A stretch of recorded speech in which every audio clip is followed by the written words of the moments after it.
গোপাল তাড়াতাড়ি রাজসভায় যাবে বলে গিন্নিকে বলছে, কই গো গিন্নি, বাজারের থলিটা দাও, বাজার করে এসে আবার তাড়াতাড়ি রাজবাড়িতে যেতে হবে। আর ওই সময় গোপালের জামাই এসে বলল, বাবাটু কি। গোপাল মনে মনে ভাবল, ব্যাস, সুখের মুখে সাক্ষাৎ আপদ এসে হাজির হয়ে গেল। গোপাল গিন্নি বলল, ও মা, জামাই বাবা যে, এসো এসো, ভেতরে এসো। তা মিনু কোথায়? জামাই বলল, মিনু আসছে।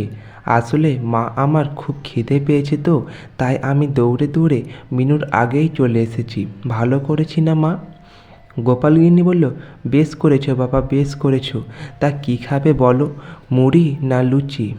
জামাই বলল, এ মা, শ্বশুরবাড়িতে এসে কেউ মুড়ি খায় নাকি? আমি লুচি খাবো। গোপাল গিন্নি বলল, ঠিক আছে, আমি এক্ষুনি লুচি আর আলুর চচ্চড়ি বানিয়ে দিচ্ছি। জামাই বলল, না না, আলুর চচ্চড়ি না, আমি আলুর দম গোপালটা এদিকে লুচির মতোই ফুলছে আর মনে মনে বলছে, দেখো দেখো, আমার গিন্নির আধিক্যতা দেখো, আমার জন্য জীবনেও লুচি ভাজে না, আর জামাইয়ের জন্য কি না লুচির সঙ্গে আলুর দম বানাবে। গোপাল গিন্নি বলল, এই যে শুনছো, তুমি আর সম্ভের মতো দাঁড়িয়ে থেকো না, যাও বাজারে গিয়ে পাকা রুই মাছ আর গলদা চিংড়ি নিয়ে এসো যাও। জামাই যে এসব আমার হাতে খেতে খুব ভালোবাসে, যাও না, যাও, তাড়াতাড়ি নিয়ে এসে যাও।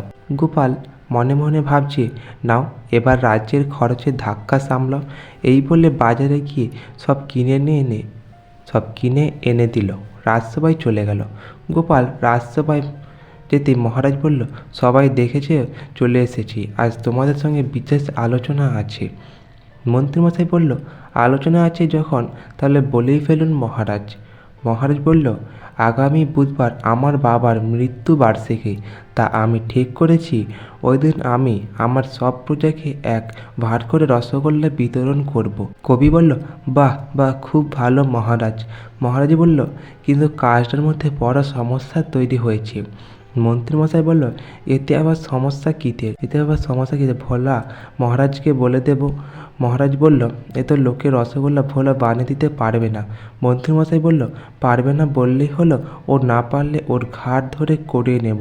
মহারাজ বলল, না মন্ত্রী, সব ব্যাপারে গায়ের জোর ফলানোটা ঠিক কথা নয়।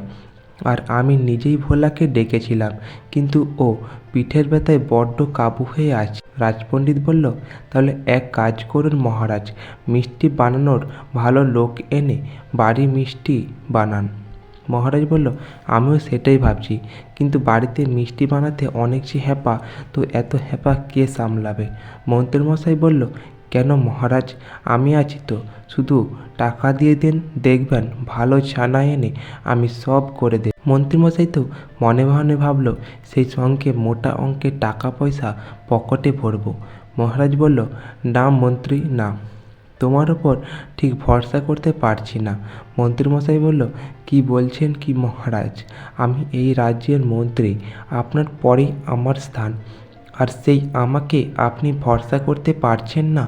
মহারাজ বলল, মন্ত্রী, তুমি বহুবার বহু কাজে ডুবিয়েছ আমাকে, তাই এবার আর ভরসা করতে পারছি না।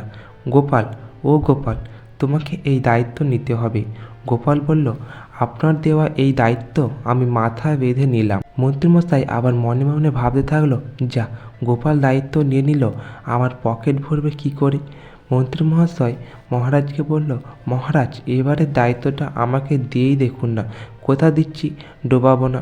মহারাজ বলল, তা আর হয় না মন্ত্রী, একবার যখন সিদ্ধান্ত নিয়েই ফেলেছি, তখন আর নড়চড় হবে না। গোপাল, আজ বিকেলে আমার কাছ থেকে টাকা নিয়ে কাজ শুরু করে দাও, বুঝলে? হাতে আর বেশি সময় নেই। গোপাল বলল, যথা আজ্ঞা মহারাজ। মন্ত্রীমশাই মনে মনে ভাবল, ঠিক আছে মহারাজ, গোপাল আপনাকে না ডুবালেও আমি এমনভাবে গোপালকে ডুবিয়ে ছাড়ব যে আপনাদের দুজনেরই ভরাডুবি হবে।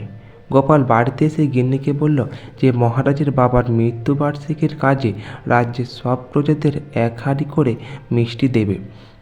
গোপাল গিন্নি বলল, কি বলছো গো, বাবার মৃত্যুবার্ষিকী, মহারাজ রাজশুদ্ধ লোককে রসগোল্লা খাবেন? জামাই বলল, উফ, কি ভালো সময় এসে পড়েছি, কত রসগোল্লা খাবো। রসগোল্লা খাবো আর রসগোল্লার রসেই হাত ধোবো। গোপাল বলল, আমি মরছি নিজের চিন্তায় আর ইনি নাচে খাওয়ার আনন্দে। জামাই বলল, কেন শ্বশুরমশাই, কিসের চিন্তা? আপনিও তো রসগোল্লা খাবেন। গোপাল বলল, না, শুধু খেলেই চলবে না, এই বিরাট যজ্ঞের দায়িত্ব মহারাজ আমাকে দিয়েছেন। জামাই বলল, ওরে বাবা রে বাবা, সে তো আরও মজার। আপনি যখন সর্বে সর্বা হয়েছেন তখন আমি তো আরও বেশি করে খাবো। কি মজা, কি মজা। এদিকে মন্ত্রীমশাইও চুপ করে বসে নেই, বটাঘটার সঙ্গে এক বড় পরিকল্পনা করছে যে সেদিন সব মিষ্টি বানানো হয়ে যাবে, সেই রাতে সব মিষ্টি চুরি করে এনে খাবো, আর যেগুলো খেতে পারবো না সেই সব মিষ্টি মাটিতে পুঁতে রাখবো। বিকেল হতেই গোপাল মহারাজের কাছে গেল। মহারাজ গোপালকে কিছু মোহর দিয়ে আর বলল, দরকার পড়লে আরও চেয়ে নিও মোহর, কিন্তু রসগোল্লা যেন খুব ভালো খেতে হয়, লোকে খেয়ে যেন ধন্য ধন্য করে। রানীমা বলল, জানো তো গোপাল, শুনেছি আমার শ্বশুরমশাইও নাকি রসগোল্লা খেতে খুব ভালোবাসত, তাই তোমাদের মহারাজ ইচ্ছে করে সকলকে রসগোল্লা খাওয়াবেন। গোপাল বলল, আপনি কোনো চিন্তা করবেন না রানীমা, আমি কালকেই হালি শহরে যাব। শুনেছি ওখানে খুব ভালো মিষ্টি বানানো ঠাকুর আসে, তার সঙ্গে পাকা কথা বলে ছানা আর চিনির ব্যবস্থা করে ফেলবো। আগামী বুধবার সকাল থেকেই ভিড় শুরু হয়ে যাবে। এই বলে গোপাল সেখান থেকে চলে আসে। পরদিন সকাল হতেই হালি শহরে গিয়ে মিষ্টি বানানো ঠাকুরকে নিয়ে আসলো গোপাল। তারপর মিষ্টি বানানোর জন্য যা যা লাগবে, যতটা পরিমাণ লাগবে সব গোপালকে বলল। মিষ্টি বানানো ঠাকুর আর গোপাল সবটাই এনে দিল। অন্যদিকে মন্ত্রীমশাই বাড়িতে পায়চারি করছে আর একা একা বলছে, এতক্ষণে মনে হয় ওইদিকে কাজবাজ শুরু হয়ে গেছে। ফাঁকা মাঠে লাঠি ঘোরাচ্ছে গোপাল, হয়তো খুব মাতব্বরি করছে। করে নাও গোপাল, করে নাও, যত মাতব্বরি করার আজকেই করে নাও, এরপর তো শুরু করব আমার খেলা। রাতের মধ্যে সব মিষ্টি বানানো হয়ে গেল। মিষ্টির ঠাকুর গোপালকে বলল, গোপাল, রায়দা একটা মিষ্টি খাবে নাকি? গোপাল বলল, বালাই ষাট এসব অতিথি নারায়ণ সেবার জন্য, তাই তারা আগে খেয়ে ধন্য ধন্য করবে, তারপর আমরা খাবো। তারপর গোপাল আর মিষ্টি বানানো ঠাকুর মিলে মিষ্টিগুলোকে ভালোভাবে শুদ্ধ কাপড় দিয়ে ঢেকে যে যার বাড়িতে চলে গেল। আর এদিকে রাতের অন্ধকারে বটাঘটা সব মিষ্টি চুরি করে মন্ত্রীমশাইয়ের বাড়িতে গেল। মন্ত্রীমশাইয়ের বাড়িতে গিয়ে বটাঘটা আর মন্ত্রীমশাই তিনজনে মিলে অনেক মিষ্টি খেলো, আর যেগুলো মিষ্টি খেতে পারেনি সেই মিষ্টিগুলো মন্ত্রীমশাইয়ের বাড়ির পেছনে পুঁতে রেখে দিল। পরদিন সকাল থেকে রাজবাড়ির সামনে রাজ্যবাসীর লাইন লেগে গেল। মহারাজ দুটো দারোয়ানকে বলল, শোনো, লোকজন জোগাড় করে রসগোল্লার গামলাগুলো নিয়ে রাজবাড়ির দরজায় এসো। গোপাল বলল, উঠোনে অনেক মাটির ভাঁড় রাখা আছে, সেগুলো নিয়ে এসো। দারোয়ান বলল, যথা আজ্ঞা। দারোয়ান তারপর মিষ্টি আনতে ভাড়ার ঘরে গেল, আর দেখল গিয়ে একটাও মিষ্টি নেই। দারোয়ান দৌড়ে দৌড়ে মহারাজকে বলল, মহারাজ, সর্বনাশ হয়ে গেছে, মিষ্টির সব গামলা ফাঁকা, কোনো গামলাতেও একটা মিষ্টিও নেই। মহারাজ বলল, ও গোপাল, এরা কিসে বলছি? গোপাল বলল, এটা কি করে হবে মহারাজ? কাল বাড়ি যাওয়ার আগে আমি গামলাগুলোতে শুদ্ধ কাপড় দিয়ে ঢেকে ঘরের দরজায় ছিটকিনি দিয়ে গিয়েছিলাম। মন্ত্রীমশাই বলল, কি বললে গোপাল? কাপড় চাপা দিয়ে গিয়েছিলে? এই তোমার বুদ্ধি, জানো না কৃষ্ণনগরে ধেড়ে ইঁদুরের উৎপাত এখন বেড়ে গেছে? গোপাল বলল, তাই বলে ইঁদুর সব মিষ্টি খেয়ে ফেলল? মন্ত্রীমশাই বলল, কেন, তুমি জানো না ইঁদুর কি খেতে পারে আর কি পারে না? দেখুন মহারাজ, দেখুন, কার উপরে দায়িত্ব দিয়েছেন। আমাকে দায়িত্ব দিলে কিন্তু নিজের লাঠি হাতে সারা রাত পাহারা থাকতাম। গোপাল মনে মনে ভাবতে থাকলো, মন্ত্রীমশাই খুব ইঁদুর ইঁদুর করছে না? না, আমি যে এখানে অন্য কিছুর গন্ধ পাচ্ছি। মহারাজ বলল, আমি এখন কি করি? বড় মুখ করে মানুষগুলোকে ডেকে এনেছি, কি জবাব দেব বলো তো? গোপাল বলল, বলে দিন সব রসগোল্লা ইঁদুরে খেয়েছে। মন্ত্রীমশাই বলল, কি মানুষের বদলে ইঁদুর খেয়েছে? এই বলে হাসতে থাকলো। মন্ত্রীমশাই গোপাল বলল, কিন্তু কিছুতে একটা বলতে হবে নাকি মহারাজ? গোপালের ওপর রেগে গিয়ে বলল, চুপ করো তুমি, একটা অপদার্থ, আহাম্মক, যাও আমার চোখের সামনে থেকে দূর হয়ে যাও তুমি। গোপাল বলল, না হয় আমি চলে যাচ্ছি মহারাজ, তবে একটা ইঁদুরও বাঁচবে না। মন্ত্রীমশাই বলল, মানে গোপাল, ইঁদুর মিষ্টি খেয়ে নিতে পারে ভেবেই কাল রাতে বাড়ি যাওয়ার আগে কয়েকটা রসগোল্লার গামলাতে বিষ মিশিয়ে রেখেছিলাম। মন্ত্রীমশাই বলল, কি, তুমি বিষ মিশিয়ে রেখেছ মিষ্টির গামলাতে? গোপাল বলল, হ্যাঁ, খুব কড়া বিষ, কাল রাতে খেলে আজকের মধ্যে সব মরে যাবে। বটাঘটা লাইনে দাঁড়িয়েছিল। এই কথা শোনার সঙ্গে সঙ্গে বটাঘটা কান্না করতে লাগলো। বটা বলল, ওরে বাবা, আমার এখনো বিয়ে হয়নি, আমি এখনই মরে যাব।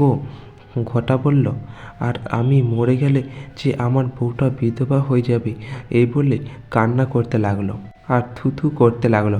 হঠাৎ করে বটা বলে উঠল, ও মন্ত্রীমশাই, আপনার গলা জ্বলছে না?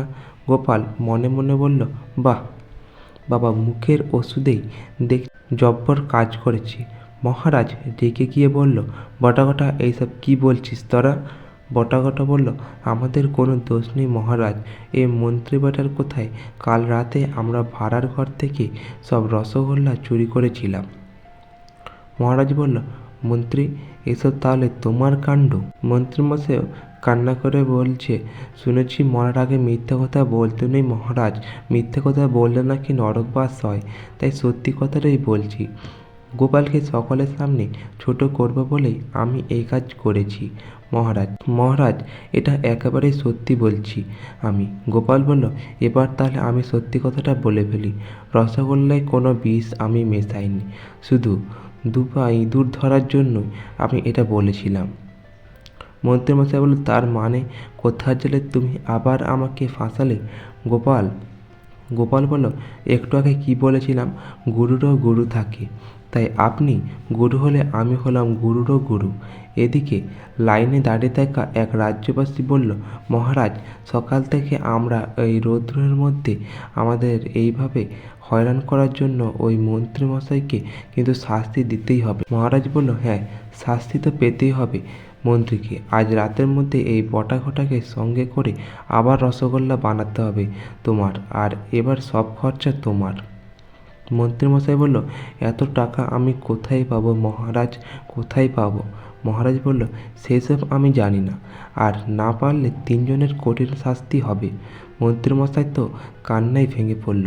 তো আজ এই পর্যন্ত। গল্পটি ভালো লাগলে অবশ্যই চ্যানেলটি সাবস্ক্রাইব করে দেবেন এরকম আরও কিছু গল্প পাওয়ার জন্য।